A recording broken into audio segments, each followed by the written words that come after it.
नमस्कार दोस्तों, स्वागत है आपका आज के मुख्य समाचारों में। यहां पर आपको देखने को मिलेंगे आज की तमाम बड़ी खबरें मुख्य समाचार ब्रेकिंग न्यूज अपडेट्स के रूप में। चलिए दोस्तों, जान लेते हैं आज की पहली बड़ी खबर। जहां प्रधानमंत्री मोदी वहां हम मांझी की दो टूक, लालू और राहुल गांधी को लगा बड़ा झटका। जी हां दोस्तों, बिहार में राजनीतिक संकट जारी है। सूत्रों के मुताबिक जेडीयू और राजद दोनों में ही हलचल की स्थिति है। अब तक स्थिति स्पष्ट नहीं हो पाई है कि बिहार में सरकार स्थिर है या गिरने वाली है। नीतीश, लालू, तेजस्वी का साथ छोड़कर एक बार फिर एनडीए में जाने वाले हैं। वहीं दोस्तों, हर दल अपनी ओर से जोड़तोड़ में लग गया है। इसी बीच बड़ी खबर जीतन राम मांझी की पार्टी HAM हम से आई है। मांझी की पार्टी हम ने शनिवार को विधायक दल की बैठक की। बैठक खत्म होने के बाद सामने आया कि वह एनडीए के साथ ही है। मांझी की ओर से दो टूक कहा गया है कि जहां पीएम मोदी वहां हम। इसके इस कथन से जहां तेजस्वी यादव को बड़ा झटका लगा है, तो वहीं राहुल गांधी के लिए भी ये करारे झटके वाली बात है। वहीं दोस्तों, बिहार में पल पल सियासी समीकरण बदल रहे हैं। इसी बीच सामने आया था कि सूबे के पूर्व मुख्यमंत्री और HAM के मुखिया जीतन राम मांझी से कांग्रेस नेता राहुल गांधी ने फोन पर बात की है। हालांकि दोस्तों, खबर यह भी है कि नीतीश कुमार रविवार सुबह ही इस्तीफा देने वाले हैं। इसके बाद दोस्तों, अगली बड़ी खबर। खड़गे ने ममता बनर्जी को लेटर लिखा। बंगाल में न्याय यात्रा को सुरक्षित रास्ता देने की मांग की। कहा, शरारती तत्व बाधा बन सकते हैं।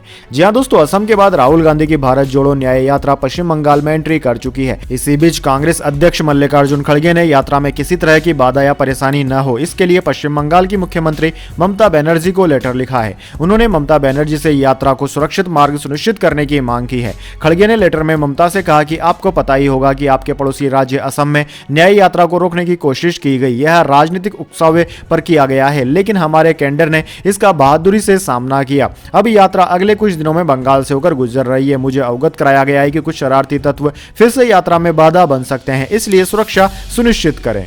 इसके बाद दोस्तों, अगली बड़ी खबर। यूपी में सपा कांग्रेस में गठबंधन। सपा ने कांग्रेस को 11 सीटें दी। अखिलेश बोले, इंडिया और पीडीए इतिहास बदल देगी। जी हां दोस्तों, उत्तर प्रदेश में आखिरकार सपा और कांग्रेस के बीच गठबंधन हो गया है। प्रदेश में 11 सीटों पर कांग्रेस लोकसभा चुनाव लड़ेगी। अखिलेश ने खुद ट्वीट कर इसकी जानकारी दी। उन्होंने लिखा कि कांग्रेस के साथ 11 मजबूत सीटों से हमारे सौहार्दपूर्ण गठबंधन की अच्छी शुरुआत हो रही है। यह सिलसिला जीत के समीकरण के साथ और आगे बढ़ेगा। उन्होंने लिखा कि इंडिया की टीम और पीडीए की रणनीति इतिहास बदल देगी। इससे पहले सपा और रालोद में 7 सीटों पर गठबंधन हुआ था, यानी कि अब यूपी में इंडिया गठबंधन में सपा, कांग्रेस और रालोद के बीच सीटों पर सहमति बन गई है। यूपी कांग्रेस अध्यक्ष अजय राय ने कहा कि अखिलेश के ट्वीट पर केंद्रीय नेतृत्व को फैसला लेना है। फिलहाल दोनों पार्टियों के बीच सकारात्मक और अच्छे माहौल में बातचीत चल रही है। इसके बाद दोस्तों, अगली बड़ी खबर। अरविंद केजरीवाल बोले, 7 विधायकों को 25 करोड़ ऑफर किए गए। भाजपा की दिल्ली सरकार गिराने की साजिश।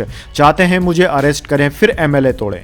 जी हां दोस्तों, दिल्ली के मुख्यमंत्री अरविंद केजरीवाल ने भाजपा पर दिल्ली की आम आदमी पार्टी सरकार को गिराने की कोशिश करने का आरोप लगाया। केजरीवाल ने सोशल मीडिया पर पोस्ट कर कहा कि भाजपा के एक नेता ने पिछले दिनों दिल्ली के 7 MLAs को संपर्क कर कहा कि कुछ दिन बाद केजरीवाल को गिरफ्तार कर लेंगे, उसके बाद MLAs को तोड़ेंगे। केजरीवाल के मुताबिक भाजपा ने 7 आप विधायकों को कहा है कि 21 MLAs से बात हो गई है, बाकी विधायकों से भी बात कर रहे हैं। उसके बाद दिल्ली में आम आदमी पार्टी की सरकार गिरा देंगे। आप भी आ जाओ, 25 करोड़ रुपए देंगे और भाजपा की टिकट से चुनाव लड़वा देंगे। केजरीवाल ने यह भी कहा कि भाजपा का दावा है कि उन्होंने हमारे 21 विधायकों से बात की है, लेकिन हमारी जानकारी के मुताबिक उन्होंने सिर्फ 7 विधायकों से बात की है और सभी 7 विधायकों ने भाजपा का ऑफर ठुकरा दिया है। केजरीवाल ने दावा किया कि भाजपा नेता की इस बातचीत को रिकॉर्ड कर लिया गया है। इसके बाद दोस्तों, अगली बड़ी खबर। हेमंत सोरेन को ईडी ने भेजा नया समन। नहीं होंगे पेश तो खुद टीम के साथ पहुंचेगी एजेंसी। जी हां दोस्तों, परिवर्तन निर्देशालय ने कथित भूमि घोटाले से जुड़ी मनी लॉन्ड्रिंग मामले में पूछताछ के लिए झारखंड के मुख्यमंत्री हेमंत सोरेन को एक फ्रेश समन भेजा है। सीएम से 29 या 31 जनवरी को पेश होने को कहा गया है। अगर वह पेश नहीं होंगे तो खुद ईडी की टीम उनसे पूछताछ के लिए पहुंचेगी। सीएम से आखिरी पूछताछ के लिए भी ईडी की टीम को उनके आवास पर जाना पड़ा था। सूत्रों ने गुरुवार को बताया कि इससे पहले 25 जनवरी को झारखंड के मुख्यमंत्री हेमंत सोरेन ने परिवर्तन निर्देशालय द्वारा उन्हें जारी किए गए समन का जवाब दिया था। मुख्यमंत्री ने कहा कि उन्हें एजेंसी का पत्र मिला है और उचित समय पर वह इसका जवाब देंगे। ईडी ने 13 जनवरी को सोरेन को नवा समन जारी किया था और उनसे मामले में 27 से 31 जनवरी के बीच पूछताछ के लिए पेश होने के लिए कहा था। इसके बाद दोस्तों, अगली बड़ी खबर। लोकसभा इलेक्शन 2024 लोकसभा चुनाव के लिए बीजेपी ने जारी की राज्य प्रभारियों की लिस्ट।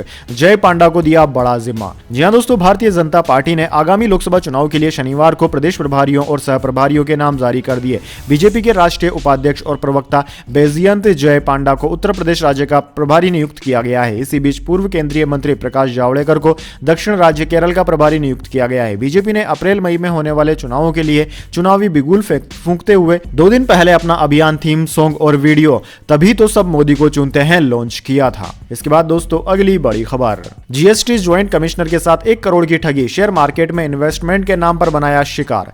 जी हां दोस्तों, राजस्थान के फलोदी में तैनात joint commissioner GST Ravindra Pal Singh मांडा के साथ शेयर बाजार में निवेश के नाम पर 1 करोड़ रुपए से ज्यादा की धोखाधड़ी का मामला सामने आया है। ज्वाइंट कमिश्नर शिविंद्र पाल सिंह ने एक शेयर मार्केट में निवेश करने के लिए टिप देने वाली कंपनी में निवेश किया था, लेकिन 1 महीने में ही जब कुछ कमाई हुई तो उन्हें लगा कि धोखाधड़ी हो रही है, जिसके बाद उन्होंने रातानाला थाने में एफआईआर दर्ज करवाई। पीड़ित ने अपनी शिकायत में बताया कि उसके पास 5 दिसंबर को व्हाट्सएप पर मैसेज आया जिस पर लिखा था कि वो शेयर मार्केट में निवेश के लिए गाइड करते हैं। हमारी टीम के अर्जुन शर्मा व समीर मल्होत्रा आपकी सहायता करेंगे। इसके बाद उन्होंने कुर्तो फंड नाम की कंपनी में इंस्टीट्यूशनल अकाउंट खोला जो पूरी तरह से ऑनलाइन ट्रेडिंग प्लेटफॉर्म है। इस पर शेयर की ट्रेडिंग होती है। अकाउंट खोलने के बाद अर्जुन और समीर के नंबर से रविंद्र पाल को मैसेज मिलने लगे। आरोपियों के कहने पर उन्होंने 14 दिसंबर से 20 जनवरी तक 1,07,55,000 रुपए अलग अलग बैंक अकाउंट में जमा करवाए, लेकिन उन्हें किसी तरह का कोई फायदा नहीं हुआ। इसके बाद दोस्तों अगली बड़ी खबर, land for job case, Rabri, Misa और हेमा को समन। दिल्ली के रावज एवेन्यू कोर्ट ने सभी को 9 फरवरी को पेश होने को कहा।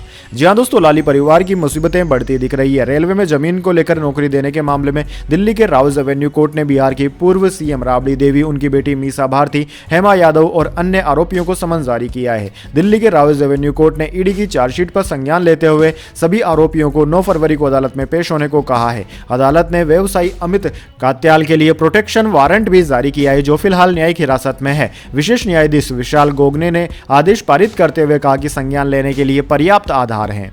इसके बाद दोस्तों अगली बड़ी खबर, पाकिस्तान बोला भारत ने देश में घुसकर मारे अपने वांटेड अपराधी, कहा यूएनएससी देशों के सामने मुद्दा उठाएंगे, हमारे पास ठोस सबूत है।